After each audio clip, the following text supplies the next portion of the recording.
Hello everyone, this is Seher from Easy Peasy, and today we are going to discuss about the discovery of canal rays by Eugen Goldstein. Now this story started after the discovery of electrons by J.J. Thomson, and he used the cathode rays tube as well. At that time, the people started believing that the atoms look like this. They have a positive big circle with electrons embedded in them in such a way that atom doesn't have any charge on it. But at that time, scientists also began searching for the source of positive charge, like where is that positive charge? And they will keep using this cathode rays tube for more experiments. In the way, there was a scientist called as Eugen Goldstein. He, in 1886, used the same cathode rays tube, but at this time, he made the cathode rays perforated. It means that there are tiny holes present on the cathode side. And then he applied the high voltage across the tube with low pressure of the gas. When he did that, he doesn't see one beam of light at that time. Rather, he found two different beams inside the cathode rays tube. And he did the same type of experiments that people did with cathode rays at that time, and discovered that these new rays are traveling from anode towards cathode. And they are also moving in the straight line. They produce fluorescence inside the glass and are deflected by electric and magnetic fields, just like cathode rays.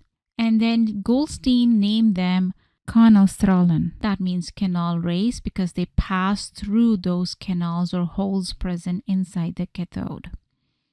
Now, the difference between canal rays and cathode rays are, unlike cathode rays, canal rays were not the same in every experiment. Their mass depends on the gas inside the tube. So when they use hydrogen gas, they have lighter positive particles. And when they use the heavier gases, they produce the heavier positive particles there. And hydrogen gas produces the lightest positive particle because it only has one proton and no neutron in its nucleus. We now know it now, but at that time they didn't know it. So they just say that hydrogen gas produced the lightest positive particle.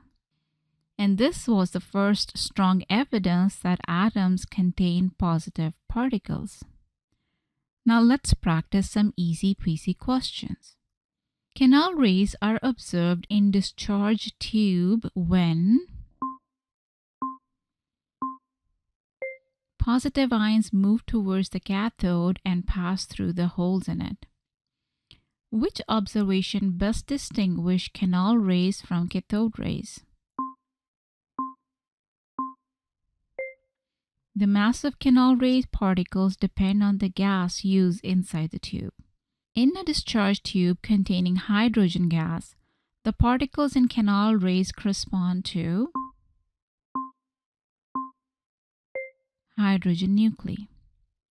If the gas in the discharge tube is changed from hydrogen to neon, which property of canal rays will change? Yes, mass of the particles. In Eugen Goldstein canal rays experiment, the glow observed behind the cathode occurs because the positive ion passed through the perforations in the cathode. That's it for now. Thank you very much for watching this video. If you like it, please subscribe this channel. Thank you. Bye for now.